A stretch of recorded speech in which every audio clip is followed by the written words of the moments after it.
Hello guys, welcome back to your own channel बायोलैब।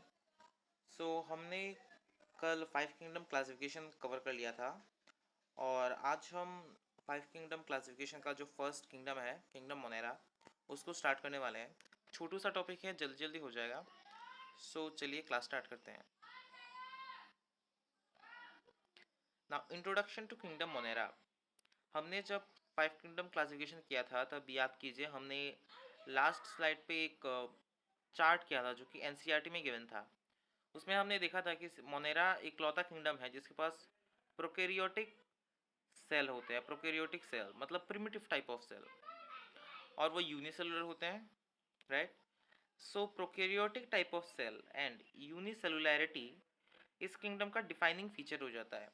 अब defining feature क्या होता है, देखो, अगर तुम लोगों ने फर्स्ट चैप्टर पढ़ लिया होगा खुद से, तो तुम लोग को पता होगा कि डिफाइनिंग फीचर और कैरेक्टरिस्टिक फीचर क्या होता है। और जिनको नहीं पता तो सुन लो।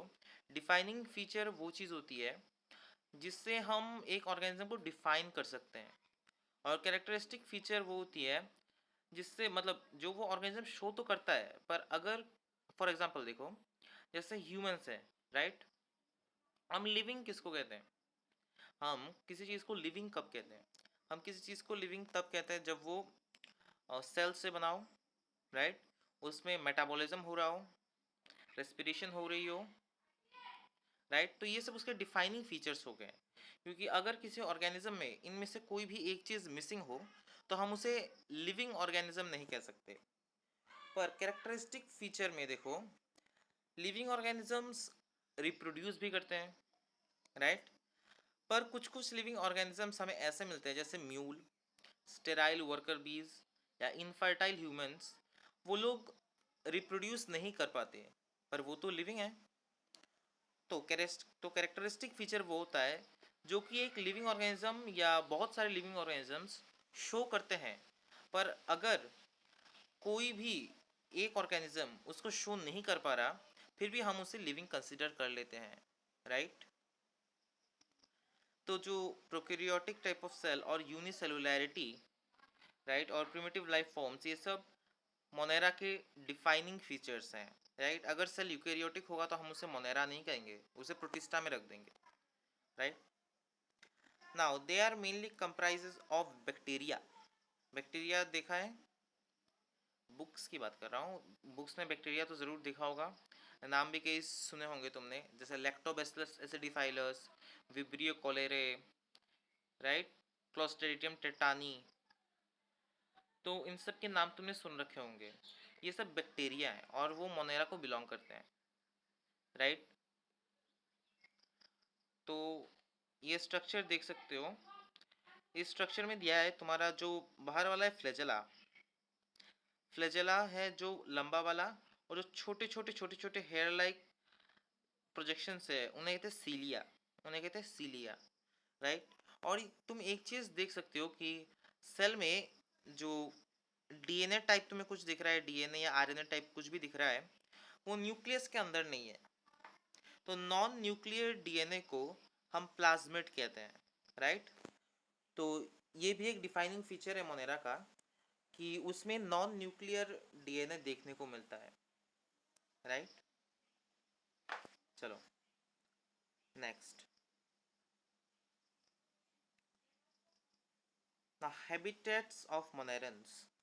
अब मोनेरन्स रहते कहाँ हैं? देखो, मोनेरन्स बहुत प्रिमिटिव टाइप के हैं, वो कहीं भी रह सकते हैं। जैसे मान लो बहुत सॉल्टी एरिया हो, वो वहाँ भी रह सकते हैं। बहुत स्वैम्पी मार्शी एरिया हो, वो वहाँ पर भी रह सकते हैं। और जैसे वॉल्केनोस के साइड पे हॉट वाटर स्प्रिंग्स में भी रह सकते हैं, राइट।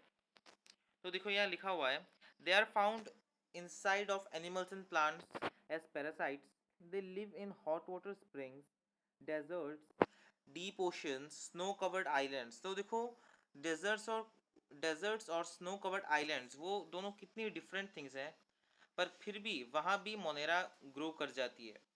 तुम स्नो कवर्ड आइलैंड पे नहीं रह सकते, राइट, पर वो सरवाइव कर लेते हैं।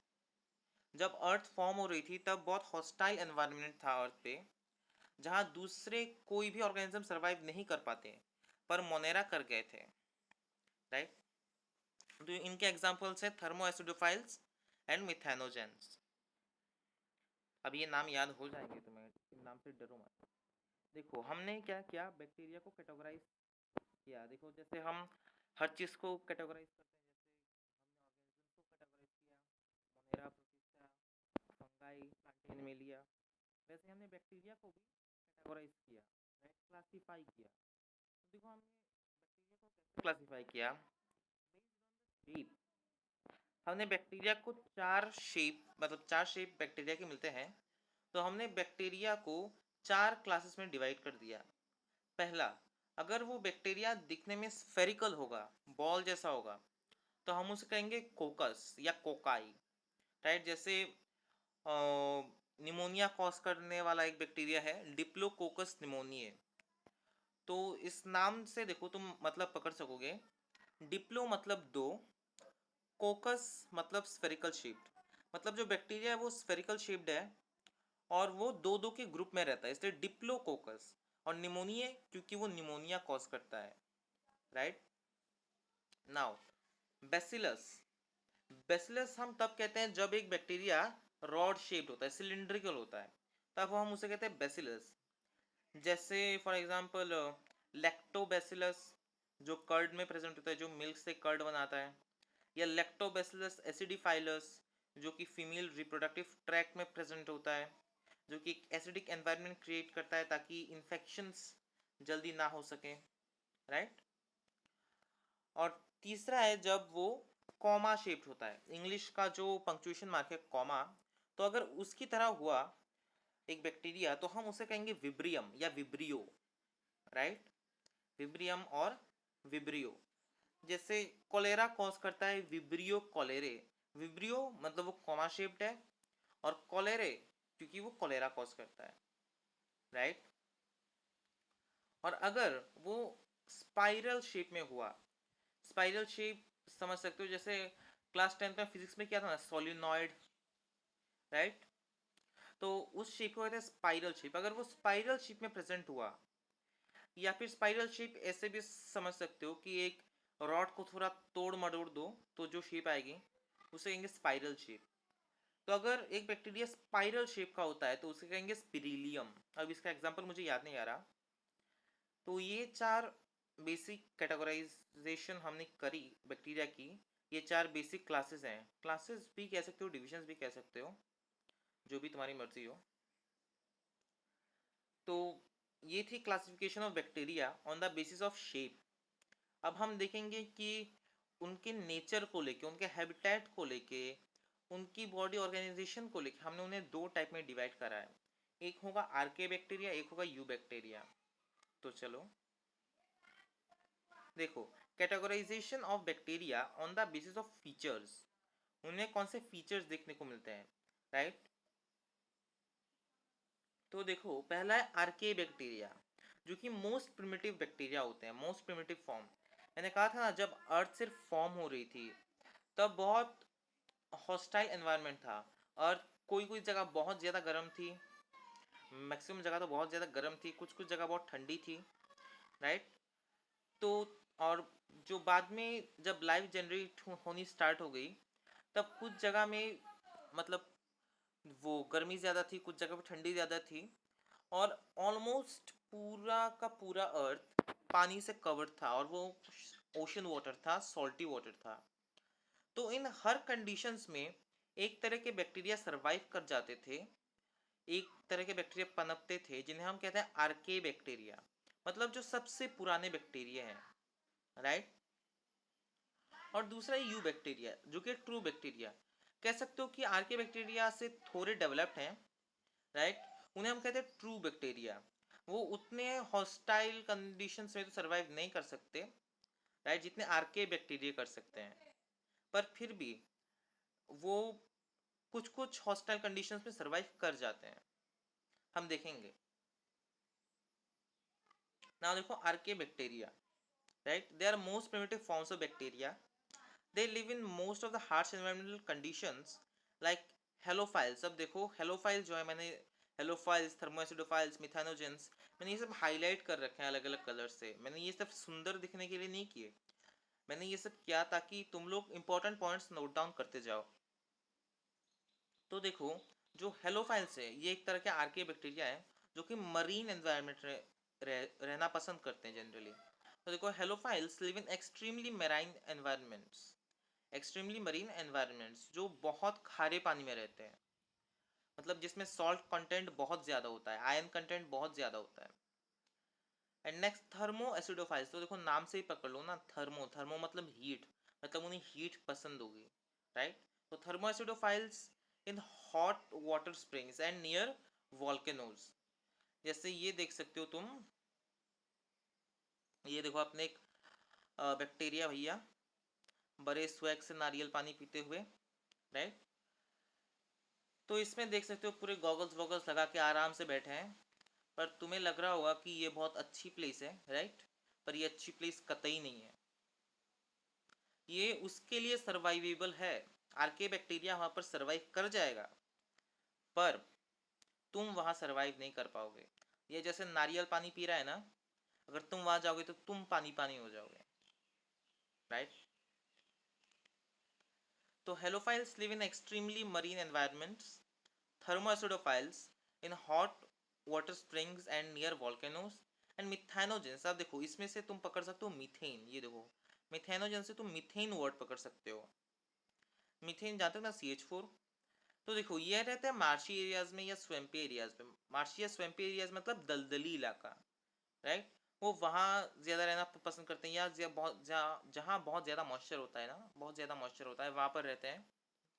और मिथेनोजेंस क्या करते हैं, जो रूमिनेटिंग एनिमल्स होते हैं, जुगाली करने वाले जानवर, जैसे अपनी काव, गाय, तो वो एक रूमिनेटिंग एनिमल है, वो जुगाली करने वाली जानवर है, राइट। तो वो उनके गट में, गट मतलब एलिमेंट्री कैनाल, तो वो उनके गट में प्रेजेंट होती है और वहाँ बायोगैस बनाने के काम आती है। बायोगैस हम मीथेन को कहते हैं, राइट। तो मीथेन को बायोगैस कहते हैं, ये बहुत अच्छा MCQ है देखो।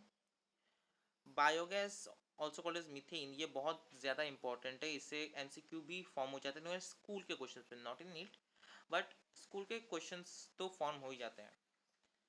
तो देखो, they help in producing biogas और मीथेन फ्रॉम देयर डंग। कभी देखा होगा कि गाय के गोबर से लोग गोबर के उपले बनाते हैं, राइट। गोबर के उपले बनाकर दीवार पे मार देते हैं, वो चिपक जाता है, और उसके बाद जब वो सूख जाता है तब लोग उसको जलाने के लिए इस्तेमाल करते हैं, वो बहुत ज़्यादा हीट देता है।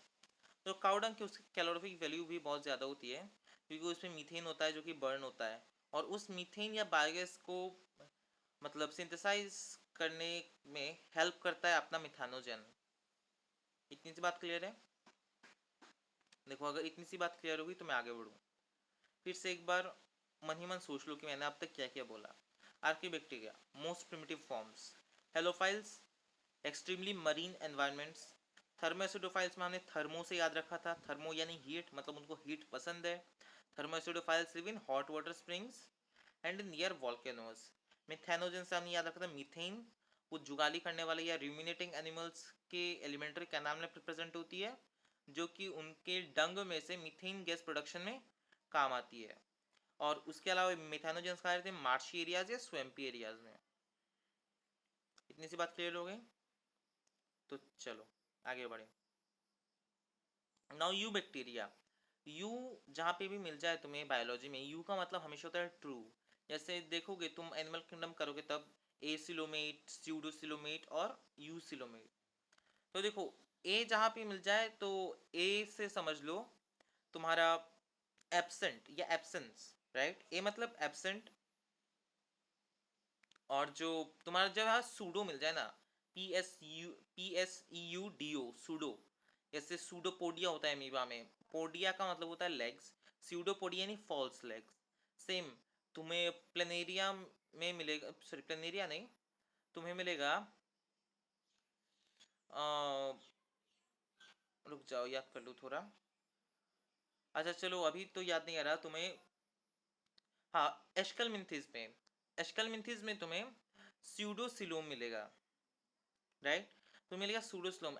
एशकलमिंथिस जिन्हें हम निमाटोडा भी कहते हैं, राइट, उनमें मिलेगा तुम्हें सूडोसिलोम, मतलब फॉल्स सिलोम। तो सूडो का मतलब होता है फॉल्स, और एनलिडा से कॉर्डेटा तक तुम्हें मिलेगा यू सिलोम। यू मतलब true coelom, true cavity, right. तो देखो, यू बैक्टीरिया का मतलब true bacteria. Now they are also called as true bacteria, characterised by a rigid cell wall. Rigid का मतलब होता है कठोर, राइट, हार्ड। तो they are characterised by rigid cell wall, they may be motile due to the presence of flagella.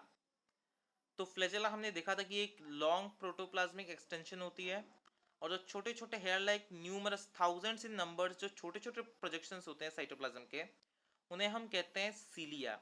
और जो कुछ या तो एक होगा या एक से ज़्यादा पर बहुत कम होंगे, वो लॉन्ग प्रोटोप्लाज्मिक एक्सटेंशंस होंगे, उन्हें हम कहेंगे फ्लैजेला। द ह्यूमन बॉडी में एक सेल होता है जो मेल्स में होता है, स्पर्मेटोजोआ, सिर्फ उसके पास फ्लैजेला होता है। बाकी किसी भी सेल, ह्यूमन बॉडी में कोई भी सेल फ्लैजेला पॉजेस नहीं करता, सिर्फ स्पर्म्स फ्लैजेला पॉजेस करते हैं, राइट। उन्हें फ्लैजेलेटेड सेल्स भी कह देते हैं। जो उनकी स्पर्म टेल होती है ना, tail, tail of the sperm, तो वो फ्लैजेला की इक्विवेलेंट होती है। इसलिए हम कहते हैं कि जो स्पर्म है वो फ्लैजेलर मूवमेंट शो करता है।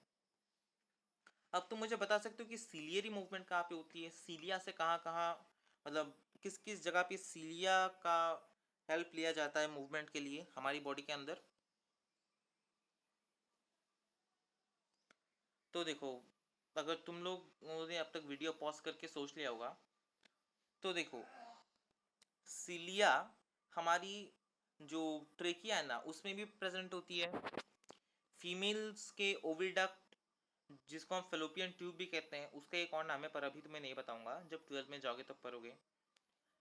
तो उस ओविडक्ट में भी सीलिया प्रेजेंट होता है, और बहुत जगह सीलिया प्रेजेंट होती है हमारी बॉडी में, राइट। पर फ्लैजेला सिर्फ एक सेल के पास होता है जो कि मेल में होता है, दैट इज स्पर्मेटोजोआ। नाउ चलो, यूबैक्टीरिया में भी मोटाइल, मोटाइल मतलब मूव कर सकते हैं, due to the presence of flagella. और some are autotrophic while some other are heterotrophic in nutritious nature। अब देखो, ऑटोट्रोफिक और हेटेरोट्रोफिक तो तुम लोगों ने सुन रखा होगा क्लास 6-7 से। क्लास 7th में भी एक चैप्टर था न्यूट्रिशन इन एनिमल्स बोल के, तो उसमें पढ़ा होगा ऑटोट्रोफिक हेटेरोट्रोफिक, राइट। और उसके पहले वो भी है न्यूट्रिशन प्लांट्स, तो वो भी पढ़ा होगा। प्लांट्स हेटेरोट्रोफिक होते हैं, एनिमल्स हेटेरोट्रोफिक होते हैं। तो ये देखो, जो मोनेरा है ना, मोनेरा, मोनेरा में कुछ ऑटोट्रोफिक भी होते हैं, कुछ हेटेरोट्रोफिक भी होते हैं। और जो ऑटोट्रोफिक हैं उनमें भी दो टाइप्स के होते हैं। ये तुम नया सुन रहे हो, पहले नहीं सुन रखा होगा तुम लोगों ने, कि ऑटोट्रोफिक में भी दो डिविजन्स होते हैं। एक जो हम जनरली कहते हैं कि ऑटोट्रोफिक है, जो तुम्हारा सोलर एनर्जी को एब्जॉर्ब करते हैं और सोलर एनर्जी के मदद से वो फूड जनरेट करते हैं। कार्बन हाइड्रोजन ऑक्सीजन ले लिया, उनके पहले मॉलिक्यूल्स के बॉन्ड तोड़ दिए सोलर एनर्जी से, और फिर उनसे C6H12O6 जो ग्लूकोज है वो बना लिया। तो उन्होंने फूड सोलर एनर्जी की मदद से जनरेट करा, राइट। तो उन्हें हम कहेंगे फोटो ऑटोट्रोफिक। फोटो का मतलब होता है लाइट, तो उन्हें हम कहेंगे फोटो ऑटोट्रोफिक। और जो केमिकल्स की मदद से, इनऑर्गेनिक केमिकल्स की मदद से फूड जनरेट करते हैं, उन्हें हम कहेंगे chemo autotrophic, chemo for chemical, या कीमो सिंथेटिक ऑटोट्रोफिक, राइट। इतनी सी बात क्लियर हो गई। ऑटोट्रोफिक में दो divisions, photo autotrophs, chemo autotrophs. Photo autotrophs जो लाइट एनर्जी से फूड जनरेट करते हैं, कीमो ऑटोट्रॉफ्स जो केमिकल्स की मदद से फूड जनरेट करते हैं। इतना समझ में आ गया सबको? तो अब देखो, न्यूट्रिशन बैक्टीरिया, न्यूट्रिशन में हमने दिया है ऑटोट्रोफिक हेटेरोट्रोफिक। ऑटोट्रोफिक में भी photo autotrophic and chemo autotrophic. Photo autotrophic जो लाइट की मदद से करते हैं फूड जनरेट, और कीमो ऑटोट्रोफिक जो इनऑर्गेनिक केमिकल्स की मदद से। अब देखो एक क्विक रिकैप। अब मैं सिर्फ टॉपिक के नाम बताऊंगा, तुम लोग अपने माइंड में रिकॉल करते जाओगे कि हमने क्या क्या पढ़ा था उस टॉपिक के अंडर में। हमने देखा हैबिटेट, हमने देखा इंट्रोडक्शन टू मोनेरा। उसके बाद हमने देखा हैबिटेट्स, मोनेरा कहाँ कहाँ पर रह सकते हैं। उसके बाद हमने देखा उसके दो डिविजन्स होते हैं, आर्के एंड यू बैक्टीरिया। उससे पहले हमने देखा शेप के बेसिस पे होते हैं, कितने होते हैं तुम सोच लो, राइट। याद करो हमने कितने टाइप के बैक्टीरिया किए थे on the basis of shape. उसके बाद हमने किया तुम्हारा जो है न्यूट्रिशियस नेचर वाला किया अभी, राइट। उसके बाद आर्कियोबैक्टीरिया किया, यूबैक्टीरिया किया। तो ये सब टॉपिक्स हमने अभी तक कवर करे। तुम लोग वीडियो को पॉज करके अभी के लिए याद कर लो कि उस टॉपिक के अंडर में हमने अब तक क्या क्या किया, राइट। जैसे वो शेप वाला, शेप के बेसिस पे कितने पार्ट्स में क्लासिफाई किया, कौन सा शेप कौन सा नाम है, राइट, कौन से शेप के लिए कौन सा नाम यूज़ करते हैं। उसके बाद एग्जांपल्स भी बताए थे मैंने, जो कि आउट ऑफ एनसीईआरटी हैं पर मैंने बताए थे तुम लोगों को, राइट। तो ये सब हम कवर कर चुके हैं। अभी हम इसके आगे देखेंगे कि और क्या क्या है जिसके बारे में हमें पढ़ना है मोनेरा में। तो देखो, cyanobacteria, they are also called as blue green algae. अब साइनोबैक्टीरिया से तुम्हारे स्कूल के टीचर तो क्वेश्चंस बना ही लेते हैं, राइट। नीक में उतना ज़्यादा नहीं आता पर कभी कभार आ जाता है। देखो, they are also called as blue green algae, they are photo autotrophs, chlorophyll A is present. अब देखो, फोटो ऑटोट्रॉफ्स मैंने अभी कहा था कि व्हाट इज फोटो ऑटोट्रॉफ्स, जो कि सोलर एनर्जी की मदद से मतलब जो सोलर एनर्जी की मदद से बॉन्ड्स ब्रेक करते हैं, उसके बाद नए बॉन्ड्स क्रिएट करके ग्लूकोज बनाते हैं, राइट। CO2 को ब्रेक करा, कार्बन और ऑक्सीजन मिल गया, H2 को ब्रेक करा, हाइड्रोजन ऑक्सीजन मिल गया, उन सबको रिकम्बाइन कर दिया, ग्लूकोज मिल गया, C6H12O6, राइट। और जब तक बात रही, जहाँ तक बात रही क्लोरोफिल ए की, तो देखो क्लोरोफिल के बारे में बचपन से पढ़ते आ रहे हो, ग्रीन कलर की पिगमेंट होती है, ग्रीन कलर की पिगमेंट होती है, ग्रीन कलर की पिगमेंट होती है। अब क्लोरोफिल ए क्या है? क्लोरोफिल को ना, अगर तुमने प्लांट के मतलब जो हमारा प्लांट फिजियोलॉजी का चैप्टर है या मिनरल न्यूट्रिशन वाला चैप्टर है या प्लांट फिजियोलॉजी का पूरा यूनिट है, अगर तुमने वो पढ़ रखा होगा तो तुम उसमें एक चैप्टर पढ़ोगे, फोटोसिंथेसिस इन हायर प्लांट्स। तो उसमें तुमने देखा होगा कि क्लोरोफिल के 4 टाइप्स होते हैं, right. Chlorophyll A, chlorophyll B, chlorophyll C and chlorophyll D. ये 4 टाइप्स के क्लोरोफिल होते हैं, राइट।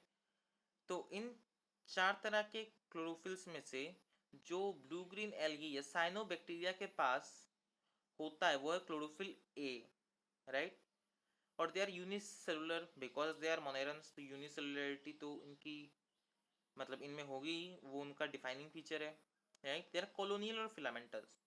अब कॉलोनियल और फिलामेंटस से क्या समझते हो? देखो, फिलामेंटस क्लास 10th में जब रिप्रोडक्शन इन ऑर्गेनिजम्स वाला चैप्टर पढ़ा था हमने, तो मतलब मैंने तो नहीं पढ़ाया था तुम लोगों को, पर तुम लोगों ने कहीं ना कहीं से पढ़ा होगा।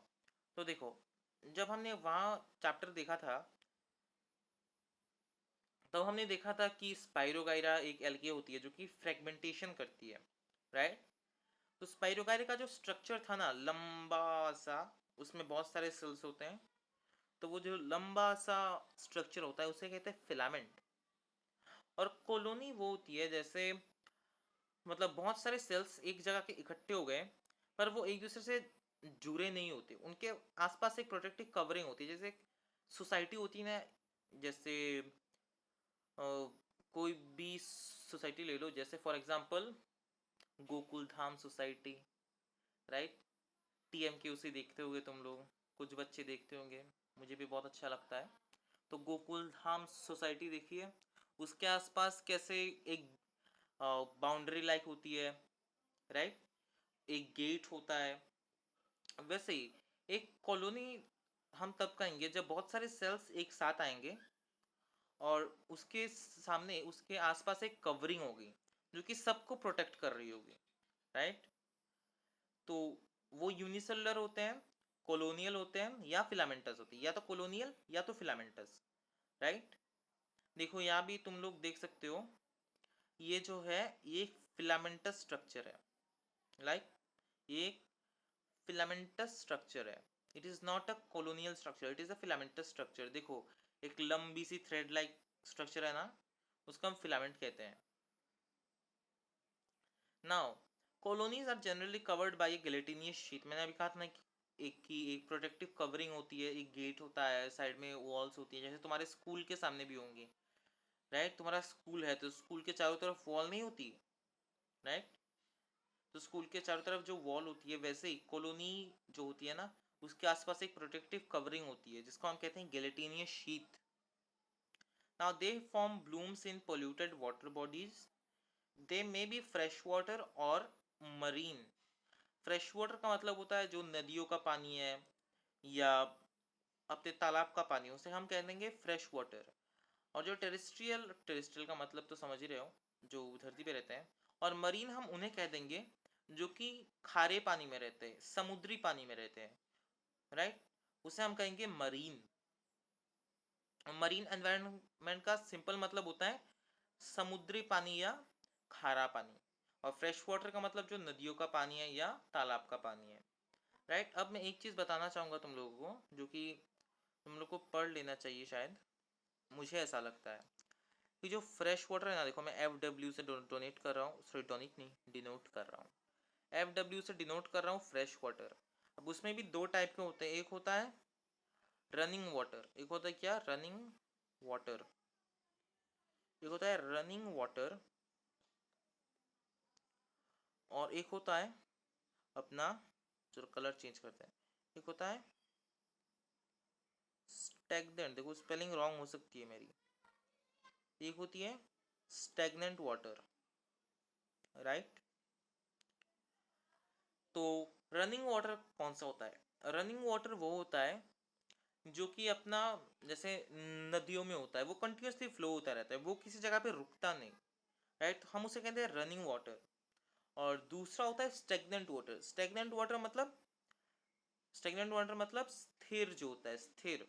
जैसे अपने तालाब में है ना, अपने तालाब में या किसी स्विमिंग पूल में तुम देखोगे तो वो स्टेगनेंट वाटर होता है, वो स्टिल होता है, वो कहीं जाता नहीं है, वो रनिंग नहीं होता, वो जहाँ पर है वहीं पर रहता है। जैसे नदी में देखोगे वो कंटिन्यूसली फ्लो करती जाती है, पर जो स्टेगनेंट वाटर है वो एक जगह ही इकट्ठा होता है, जैसे तालाबों में होता है, राइट, स्विमिंग पूल्स में होता है, तो वो स्टेगनेंट वाटर होती है। तो ये जो साइनोबैक्टीरिया है वो अपने रनिंग वाटर में भी रह लेते हैं और स्टेगनेंट वाटर में भी रह लेते हैं, वो मरीन में भी रह लेते हैं और वो धरती पर टेरेस्ट्रियल एरिया पे भी रह लेते हैं, राइट। तुम इतनी सारी जगह पे रह सकते तो पता नहीं तुम क्या करते, पर ये देखो ये तो हर जगह रह लेते हैं। Now they help in nitrogen fixation. Nitrogen fixation याद करो, याद करो, हमने क्लास सेवेंथ में पढ़ा था। रूट नोड्यूल्स में राइजोबियम बैक्टीरिया होता है, right. Rhizobium bacteria nitrogen fixation करता है, कुछ याद आ रहा है?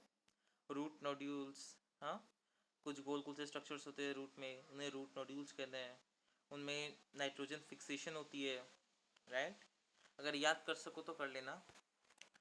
देखो, तो नाइट्रोजन फिक्सेशन होती है और वो कुछ स्पेशलाइज्ड सेल में होती है जिनको कहते हैं हेटेरोसिस्ट। ये देखो जैसे फिलामेंट में ये एक हेटेरोसिस्ट हो गया, राइट। ये एक हेटेरोसिस्ट हो गया, ये भी एक हेटेरोसिस्ट हो गया। ये देखो, ये जो पर्पल वाले से मार्क करा हुआ है ना, जो पर्पल वाले से मार्क करा हुआ है, this this is a heterocyst.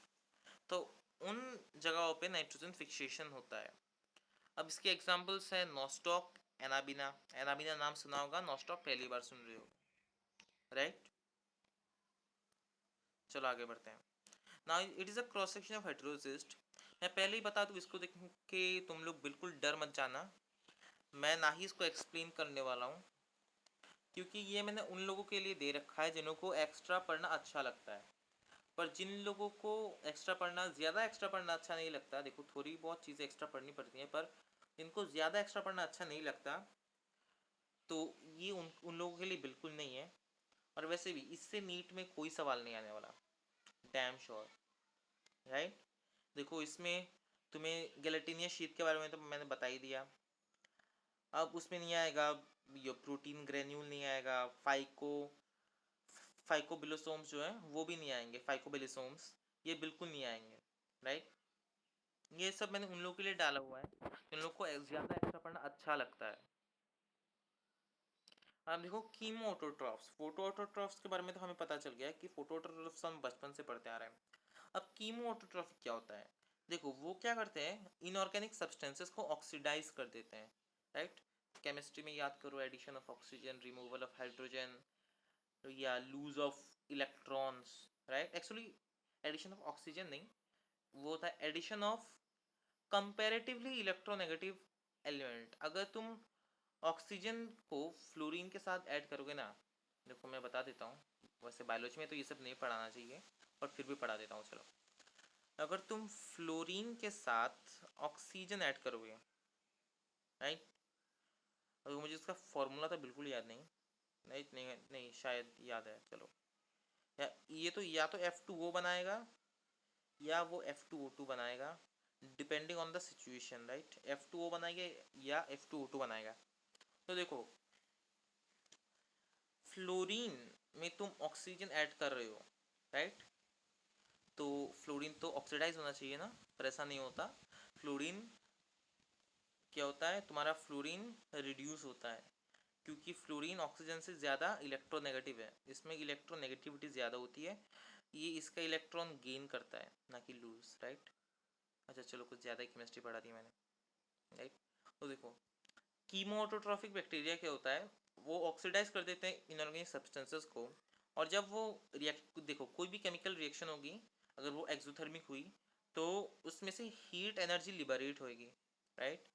जो हीट एनर्जी लिबरेट होएगी, तो उससे वो क्या करते हैं, एटीपी सिंथेसिस करते हैं। एटीपी, एटीपी जानते हो ना, एडेनोसाइन ट्राइफॉस्फेट, तो वो एटीपी सिंथेसिस करते हैं, जो कि उनकी एनर्जी करेंसी होती है। हर किसी की एनर्जी करेंसी होती है, हमारे सेल्स को भी एटीपी चाहिए। तुम ये नहीं कह सकते कि चलो आज तुम्हें 50 एटीपी नहीं, मैं तुम्हें $50 दे दूंगा सेल, तुम खुश रहो आज, नहीं, ऐसा नहीं हो सकता, बिल्कुल नहीं हो सकता, कतई नहीं हो सकता, राइट। तुम्हारा सेल आत्महत्या कर लेगा, पर एटीपी की जगह डॉलर्स बिल्कुल नहीं लेगा, कतई नहीं, राइट। सो एटीपी एनर्जी करेंसी होती है। तो वो क्या करते हैं, जो कीमोटोट्रॉफ्स हैं, वो इनऑर्गेनिक सब्सटेंसेस को ऑक्सीडाइज कर देते हैं, और उनसे जो एनर्जी लिबरेट होती है उसको एटीपी सिंथेसिस में यूज कर लेते हैं। Now they play a major role in nutrient recyclers, as nutrient recyclers, nutrient recycling में भी उनका बहुत बड़ा योगदान होता है। ये सब अभी हमको नहीं पढ़ना, हमको बस इतना पढ़ना है जितना हमने यहाँ लिखा हुआ है, क्योंकि उतना एनसीईआरटी में दिया हुआ है, राइट। एनसीईआरटी से हमको ज़्यादा बाहर नहीं जाना, क्योंकि देखो बायोलॉजी की या किसी भी साइंटिफिक सब्जेक्ट्स की, चाहे वो फिजिक्स हो, केमिस्ट्री हो, बायोलॉजी हो, मैथ्स हो, उनका कोई एंड नहीं होता। तो हम अगर ज़्यादा धंसते जाएंगे पेरीफेरी में, जैसे समंदर में ना सामने सामने रहना चाहिए, जब तक तुम बहुत अच्छे तैराक नहीं बन जाते हैं, राइट। पता चला तुम बहुत अच्छे तैराक भी नहीं हो, और किसी तरह पहुंच गए बहुत दूर, जहाँ से तुम्हारी आवाज़ कोई सुन भी नहीं सकता, तुम किसी को देख भी नहीं सकते, तो वहाँ से तुम वापस नहीं आ पाओगे, वहाँ डूब जाओगे। वैसे ही हमें नीट के पहले उतना ही पढ़ना है जितना ज़रूरी हो, राइट।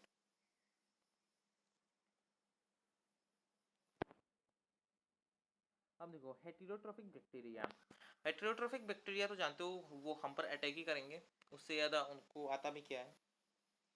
जो हेटेरोट्रोफिक बैक्टीरिया होते हैं, जैसे ये देखो, एक एप्पल में ना तुम्हें दिख रहा होगा, एक एप्पल के इस छोटे से पार्ट में इतने सारे बैक्टीरिया, ये देखो, एक एप्पल के छोटे से पार्ट में इतने सारे बैक्टीरिया हैं, राइट। तो कितने कलरफुल बैक्टीरिया हैं, राइट। तो अब सोचो कि एक एप्पल तुम धोके भी खाते हो, फिर भी इतने सारे बैक्टीरिया हैं, राइट। तो उन बैक्टीरिया से तुमको प्रोटेक्ट कौन करता है, उन बैक्टीरिया से तुमको प्रोटेक्ट कौन करता है, राइट। अब देखो तुम यहाँ देख सकते हो, यह है एक बैक्टीरिया सुर, और यह है हमारे टूथपेस्ट देवता, राइट। ये जो टूथपेस्ट होता है ना, वो तुम्हारे बकल कैविटी को बचाता रहता है हमेशा, राइट। इसलिए कहते हैं टूथपेस्ट की थोड़ी इज्जत क्या करो, राइट। ये टूथपेस्ट ही है जिसकी वजह से तुम्हारे दांत सड़ते नहीं जल्दी। तो सिर्फ टूथपेस्ट नहीं, जो कि हमारे बॉडी के अंदर चले जाते हैं, तब उनको जवाब देता है हमारा इम्यून सिस्टम। हमारा जो इम्यून सिस्टम होता है, वो हर तरह के बैक्टीरिया, हर तरह के वायरस से हमें प्रोटेक्ट करता रहता है। जैसे अगर कोरोना, देखो मैं एक चीज़ बताना चाहता हूँ, सब कहते हैं कि कोरोना की दवाई बन चुकी है, कोरोना की दवाई बन चुकी है, पर एक बात जान लो, वैक्सीन और दवाई में फ़र्क होता है। वैक्सीन कुछ मतलब डेड वायरसेस को डाल देगा हमारी बॉडी में, जिनको हमारे इम्यून सिस्टम के सेल्स मार देंगे, और उससे क्या होगा, उन्हें याद रह जाएगा कि हाँ इसको कौन से केमिकल से मारना है, कैसे मारना है। अगर तुम नीट के पहले 10-12 साल के क्वेश्चंस करोगे, तब तुम्हें पता चल जाएगा कि हाँ नीट में किस तरह के सवाल आते हैं, तो तुम अपने आप को अच्छे से प्रिपेयर कर पाओगे। पर अगर तुमने कभी भी प्रैक्टिस ही नहीं करी, 1 साल पहले का क्वेश्चन पेपर भी प्रैक्टिस नहीं करा, तो क्या तुम उतना अच्छा रिजल्ट कर पाओगे नीट में? कभी भी नहीं। वैसे ही कुछ डेड वायरसेस डाल देते हैं हमारी बॉडी में, जिनको मेमोरी टी सेल्स के, मतलब मेमोरी टी सेल्स के नाम से कुछ सेल्स होते हैं हमारी बॉडी में, इम्यून सेल्स होते हैं, वो उनको याद रख लेते हैं, WBCs होते हैं वो, ल्यूकोसाइट्स, तो वो याद रख लेते हैं।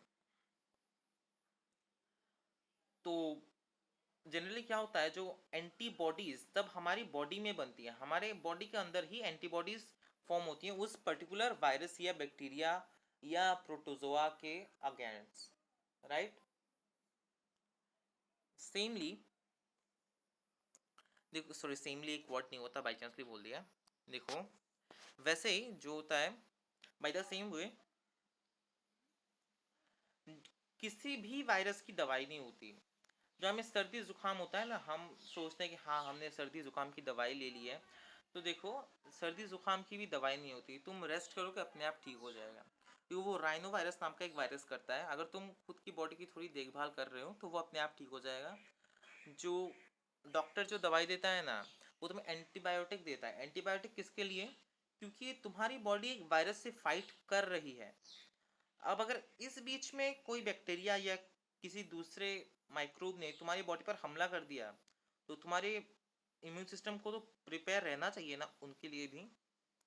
इसलिए जो एंटीबायोटिक्स होते हैं ना, वो तुम्हारे इम्यून सिस्टम को दूसरे बैक्टीरिया से फाइट करने के लिए हेल्प करते हैं, ना कि उस वायरस से, उस जुकाम से लड़ने के लिए। इतनी सी बात समझ में आई? अब चलो, जो अपना इम्यून सिस्टम होता है वही हमें जिंदा रख रहा है, राइट। जुकाम हुआ, जो या तुम्हें बुखार हुआ या कुछ भी हुआ, फॉर एग्जांपल तुम्हें पॉक्स निकल आई, फिर भी तुम्हारी बॉडी का जो इम्यून सिस्टम है, सिर्फ वही तुम्हारी रक्षा करता है और कोई नहीं, राइट। तो देखो हेटेरोट्रोफिक बैक्टीरिया क्या होते हैं, they are most abundant in nature. जो ऑटोट्रोफ्स होते हैं, हमने जो पढ़ा, कीमोटोट्रोफ्स, फोटोट्रोफ्स, वो बहुत कम होते हैं। Heterotrophic bacteria are the most abundant in nature. Majority is essential decomposer. Decomposer तो जानते हो ना, यानी डेड डिकेइंग ऑर्गेनिजम्स पे मतलब वो धावा बोल देते हैं और उनको सड़ा गला लेते हैं। जैसे मैंने समझ लो कि तुम में से किसी का, मैंने फॉर एग्जांपल तुम में से किसी का भी एक नाम है रामलाल, तो मैंने उस रामलाल का हाथ काट के फेंक दिया, तो क्या 20 साल बाद भी वो हाथ वही सेम टू सेम पड़ा रहेगा? नहीं ना। वो तब तक सड़ के गल के सिर्फ उसकी हड्डियां बचेंगी। तो उसकी स्किन कहाँ गई, उसके जो मसल थे वो कहाँ गए? वो क्या उड़ गए? उन्हें जो हेटेरोट्रोफिक बैक्टीरिया है, जो कि डिकम्पोजर्स है ना, उन्हें डिकम्पोज कर देते हैं, वो उन्हें नेचर को लौटा देते हैं, और इसी तरीके से वो इस नेचर में न्यूट्रिएंट साइकिल को मेंटेन करते हैं। हमने देखा था कि कीमो ऑटोट्रोफिक भी न्यूट्रिएंट साइकिल मेंटेन करता है। सेमली जो डिकम्पोजर्स होते हैं वो भी अपने रिसाइकलिंग ऑफ न्यूट्रिएंट्स में मदद करते हैं इस नेचर को, राइट। अब देखो, they help us in making curd of milk, lactobacillus. Antibiotics, antibiotics तो बहुत सारे बने हैं। पेनिसिलियम से बना पेनिसिलिन से बना पेनिसिलियम, राइट। सॉरी, पेनिसिलियम से बना पेनिसिलिन। कौन सा सही है? तुम लोग के लिए क्वेश्चन है, चलो सॉल्व करना है इसको बैठ के। And nitrogen fixation. Nitrogen fixation देखो, लेगुमिनियस प्लांट्स, राइट। और सम आर पैथोजेनिक, सम नहीं, एक्चुअली बहुत होते हैं पैथोजेनिक। तो जो हमारी बॉडी पे या किसी भी प्लांट या एनिमल की बॉडी पे धावा बोल देते हैं, और फिर अगर उस ऑर्गेनिज्म का, चाहे वो प्लांट हो या एनिमल हो, इम्यून सिस्टम स्ट्रांग होता है तो वो हार जाते हैं। अगर इम्यून सिस्टम बहुत वीक होता है तो वो प्लांट या एनिमल मर भी सकता है। राइट। तो देखो हमने अब तक क्या क्या किया, हमने उस क्विक रिकैप के बाद क्या क्या किया, हमने किया तुम्हारा कीमोटोट्रोफिक बैक्टीरिया, राइट, उसके बाद हेटरोट्रोफिक बैक्टीरिया, राइट। इसके अलावा देखो हमने ये भी करा था ना, दिखाता हूँ तुम लोग को, चलो ये देखो हेटेरोसिस्ट वाला करा था, साइनोबैक्टीरिया। हाँ, तो देखो हमने ये तीनों टॉपिक कवर कर लिए। अब देखते हैं कि नेक्स्ट अगर कुछ बचा हो तो हम उसे भी कर लेंगे। चलो अच्छा, चलो अच्छा, ये स्लाइड तुम लोग कराई नहीं थी ना मैंने, ये देखो, हाँ मैं ये तो तुम्हें ये कराना ही भूल गया। देखो pathogenic monerans, right, sorry sorry मैंने ये स्किप कर दिया था गलती से। तो ये देखो विब्रियो कोलेरे, कोलेरा कॉज करता है, सैल्मोनेला टाइफी, टाइफॉइड कॉज करता है, क्लॉस्ट्रिडियम टेटानी, टेटनस कॉज करता है, ट्रेपोनिया पैलिडियम, सिफिलिस कॉज करता है, निसेरिया गोनोरोए, गोनोरिया कॉज करता है, पेस्टुरेला पेस्टिस, ब्यूबोनिक प्लेग या ब्लैक डेथ कॉज करता है वो, बेसिलस एंथ्रासिस, एंथ्रेक्स कॉज करता है, डिप्लोकोकस निमोनिया, निमोनिया कॉज करता है, माइकोबैक्टीरियम लेप्रे, लेप्रोसी कॉज करता है, राइट। तो यह कुछ पैथोजेनिक मोनेरा। तो देखो ये बेसिकली हमारी एनसीईआरटी में तो दिया नहीं है, पर तुम लोगों को ये याद रहने चाहिए, राइट, क्योंकि कभी कभी ऐसे क्वेश्चंस भी आ जाते हैं, राइट। अच्छा, ये देखो ये जो है ना इमेज, ये जो इमेज देख रहे हो ना, वो इसी की है, अपनी पेस्ट्रेला पेस्टिस की, वो इसी की है। ये जो पिंकिश पिंकिश बैक्टीरिया दिख रहा है ना, वो है पेस्ट्रेला पेस्टिस। तुम गूगल पे सर्च करोगे तो नाम थोड़ा अलग आएगा, पर उसी का दूसरा नाम है।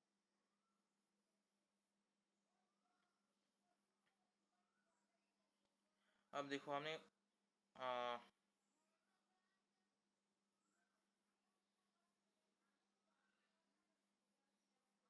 अच्छा चलो, हमने स्किप नहीं करा था, ये बात की स्लाइड थी, चलो ये देखो पैथोजेनिक बैक्टीरिया हमने भी कवर कर लिए। अब देखो हम देखेंगे, सॉरी ये गलती से मैंने न्यूट्रिशन लिख दिया, it should be reproduction, right, it should be reproduction, अपने से सही कर लो यार please, it should be reproduction, reproduction in bacteria. तो ये दो तरह का होता है, एक होता है एसेक्सुअल, एक होता है सेक्सुअल, या सूडो सेक्सुअल कह सकते हो, सूडो सेक्सुअल कोई टर्म नहीं होता, पर it is sort of sexual, sort of, right, इसलिए सूडो सेक्सुअल टर्म किसी किसी बुक्स में यूज करा हुआ है, तो मैंने भी यूज कर दिया।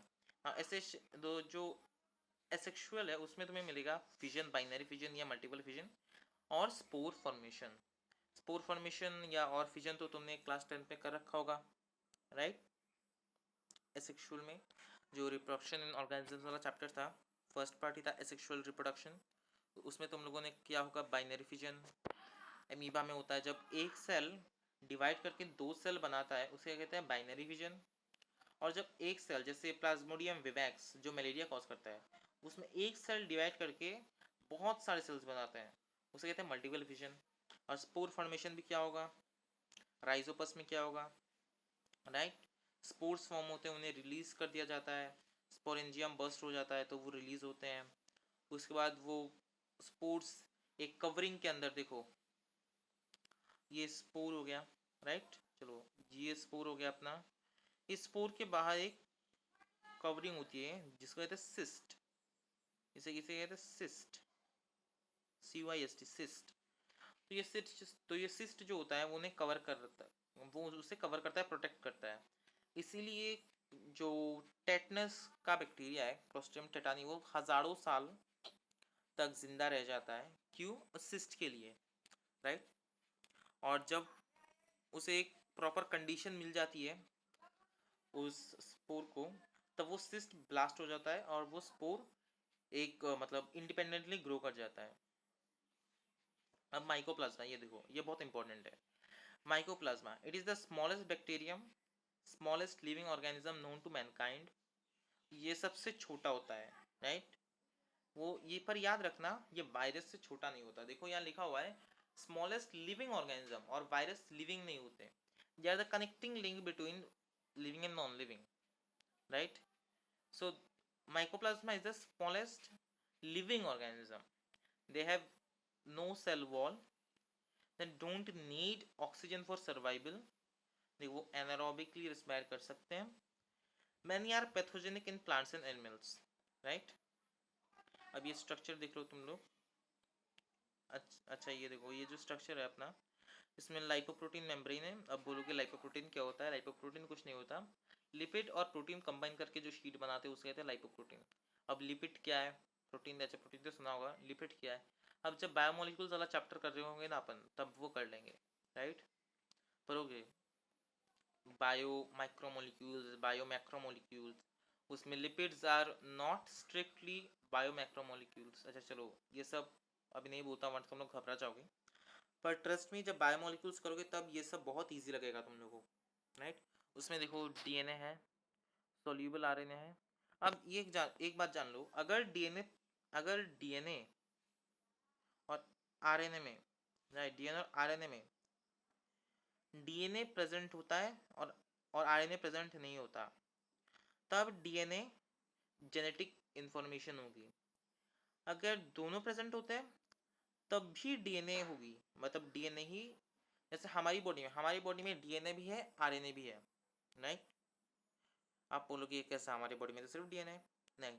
जब तुम लोग पढ़ोगे ट्रांसक्रिप्शन ट्रांसलेशन, राइट, तब जानोगे कि डीएनए एक प्रोसेस के अंदर से जाता है जिसको हम कहते हैं ट्रांसक्रिप्शन, और उससे डीएनए से आरएनए बनता है.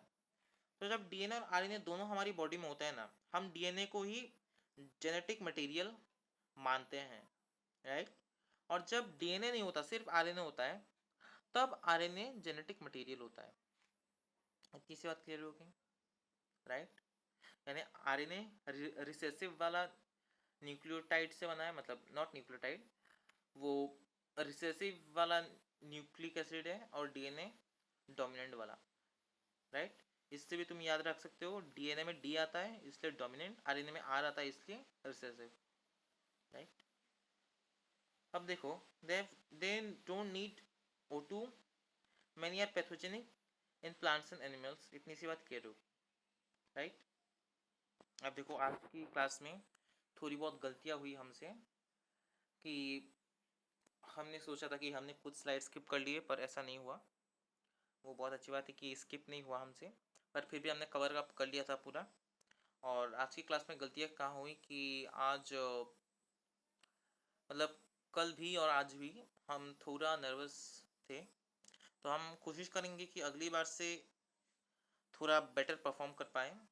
और एज प्रॉमिस्ड हम डीपीपी बना रहे हैं, तो डीपीपी बहुत जल्द मिल जाएगा, पर आज किन्हीं कारणों से हम नहीं बना पाए, तो आज प्रोवाइड नहीं कर पाएंगे, पर कुछ एक डेढ़ हफ्ते में हम कोशिश कर लेंगे कि हम डीपीपी बना लें, राइट? और बहुत लोगों को मेरा पढ़ाना अच्छा नहीं भी लगा होगा, तो उन लोगों को मैं दिल से सॉरी कहना चाहता हूँ. देखो, मैं ऑनलाइन एजुकेशन के मार्केट में बिल्कुल नया हूँ, तो मुझे नर्वस फील होता है. मतलब हाँ, अगली बार से हम पूरी कोशिश करेंगे कि हम थोड़ा बेटर परफॉर्म कर पाएँ. पर जिन लोगों को मेरे पढ़ाने का स्टाइल, देखो, हम जब ऑफलाइन पढ़ाते हैं तब हम स्टूडेंट को डायरेक्टली देखते हैं, राइट? इसलिए हमें पता होता है कि वो स्टूडेंट कैसे, उसको कैसे पढ़ाना है. पर ऑनलाइन में हमें कुछ पता भी नहीं होता, ऊपर से ये रिकॉर्डेड वीडियो जा रहा है, राइट? इसलिए अगर आपके डाउट्स भी होंगे आप मुझे पूछ नहीं पाएंगे. तो प्लीज़, अगर आपने कोई डाउट हो तो आप कमेंट सेक्शन में डाल दें, मैं कोशिश करूँगा कि मैं उसे सॉल्व कर पाऊँ. और जिन लोगों को क्लास थोड़ी बहुत अच्छी लगी उन लोगों को थैंक यू, राइट? अब देखिए एक फाइनल रिकैप. इसमें क्या है, हमने अब तक जो जो पढ़ा, सब कुछ हमने जो जो पढ़ा याद कीजिए, कॉपी में लिख लीजिए. हमने करा, हमने का इंट्रोडक्टरी पार्ट करा, आर्के बैक्टीरिया, यू बैक्टीरिया करा. उसके बाद हमने देखा शेप 4 होती है, राइट? स्पिरिलियम, कोकाई, बेसिलस और विब्रियम.